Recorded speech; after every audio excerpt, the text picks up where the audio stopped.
ननद भाभी की ऐसी कहानी जिसे सुनकर सब दंग रह गए। सीखा परिवार की लाडली बिटिया, या फिर यूँ कहे कि परिवार की आन बान और जान। जब घर में होती तो ऐसा लगता मानो घर में आसमान टूट पड़ा हो। घर में इधर उधर धमाचौकड़ी करना और खूब सारी बातें करना उसके पसंदीदा कामों में से एक था। सीखा के दादाजी सीखा को बहुत प्यार करते थे, लेकिन आजकल उन्हें सीखा की एक चिंता और खाई जा रही थी, और वो थी सीखा की शादी की चिंता। बस दादाजी अब हर परिवार में सीखा का ससुराल ढूंढते, लेकिन सीखा को शादी नाम से ही इतनी चिढ़ थी कि शादी का नाम सुनते ही वह गुस्सा होकर मुंह फुलाकर दूसरे कमरे में बैठ जाती। खैर थोड़ी देर में उसका गुस्सा खुद ब खुद उतर जाता और वो वापस अपनी धमाचौकड़ी में व्यस्त हो जाती। काफ़ी खोजबीन के बाद भी सीखा के दादाजी को कोई ऐसा परिवार नज़र नहीं आया जहां वे अपने लाडली बिटिया की शादी कर सके। इसलिए उन्होंने अपने बचपन के दोस्त से इस बारे में राय लेने का निश्चय किया। बस फिर क्या था, वे अपने दोस्त राय बहादुर से मिलने बरेली की ओर निकल पड़े। अगले दिन जब वह बरेली पहुंचे तो राय बहादुर ने स्टेशन पर ही उनके लिए गाड़ी भेज दी थी। 10 साल बाद अपने बचपन के दोस्त से मिलने के लिए वे बड़े उतावले थे। गाड़ी धीरे राय बहादुर के घर की ओर बढ़ी। बड़ा सा बंगलो के आगे बगीचा, गाड़ियाँ और नौकर चाकर देख दादाजी का मन खुशी से भर गया। इन 10 सालों में राय बहादुर ने कितनी तरक्की कर ली, नहीं तो 10 साल पहले राय बहादुर के पास था ही क्या। बस यही सब सोचते सोचते सीखा के दादाजी अपने दोस्त के बंगलो पहुंच गए। चाय नाश्ता के बाद राय बहादुर ने उनके खास दोस्त से आने का कोई खास कारण पूछा।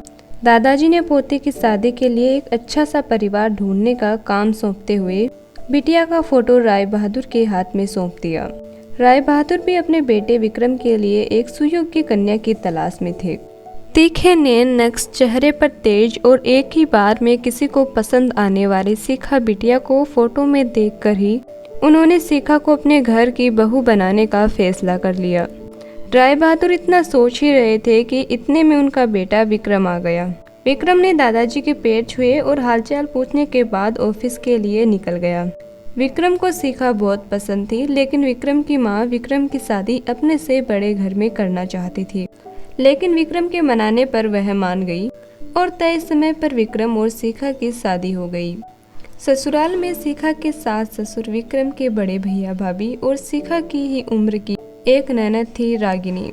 अपनी सादगी और सबका अच्छे से ख्याल रखने के कारण सीखा ने घर में सबके दिलों में जगह बना ली, लेकिन अपनी तमाम कोशिशों के बावजूद अपनी सासू माँ का प्यार पाने में असफल रही। वह सीखा के हर काम में कुछ न कुछ गलती निकाल ही देती थी। अपनी शादी की रात को ही विक्रम ने सीखा से साफ साफ कह दिया था कि घर के किसी भी मामले में मैं बिल्कुल नहीं बोलूंगा, ना तो मैं किसी बात पर माँ से बहस करूंगा और ना तुम्हारा साथ दूंगा। तुम्हें अपनी समझदारी से ही काम लेना होगा। लेकिन सीखा की लाख कोशिशों के बावजूद भी सासू माँ के व्यवहार में कोई परिवर्तन नहीं आ रहा था। सीखा की ननद जरूर उसकी माँ से सीखा भाभी के प्रति इस तरह के व्यवहार पर उलझ जाती, लेकिन इससे भी केवल बात बढ़ने के अलावा कुछ नहीं होता। इसी तरह करीब 1 साल निकल गया। सीखा और विक्रम को जुड़वा बेटियां हुई।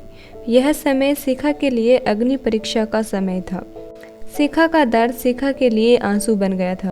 ससुराल में सीखा को संभालने वाला कोई नहीं था और विक्रम और उनके पापा ने सीखा को अपने मायके भेजने के लिए पहले ही मना कर दिया।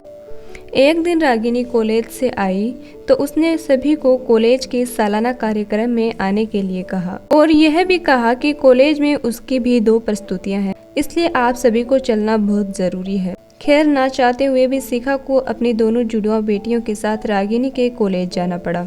कार्यक्रम की शुरुआत में गीत संगीत की कई प्रस्तुतियां हुई। उसके बाद मॉडलिंग राउंड शुरू हुआ। दर्शकों ने तालियों के साथ सभी का उत्साहवर्धन किया। मॉडलिंग में रागिनी ने भी हिस्सा लिया था। आखिरी राउंड में रागिनी के साथ 4 और लड़कियों को सेलेक्ट किया गया, जहां सभी से जज द्वारा एक एक सवाल पूछकर विजेता घोषित करना था।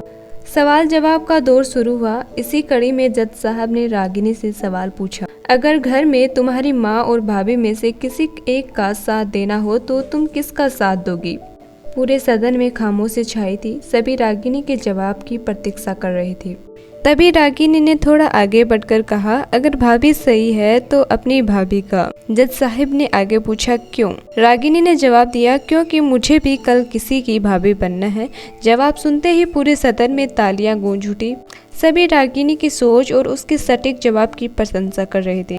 रागिनी को विजेता घोषित किया गया। पुरस्कार लेने से पहले रागिनी ने सभी से कुछ कहने के लिए माइक थामते हुए कहा, हर बेटी अपनी माँ से बहुत प्यार करती है और माँ भी अपनी बेटी के दिल के सबसे करीब होती है। इसी तरह हमारे घर की भव्य भी तो किसी की बेटियां हैं। आज हम किसी की बेटियां हैं, कल से किसी की भाभियां और भव्य बनेंगी।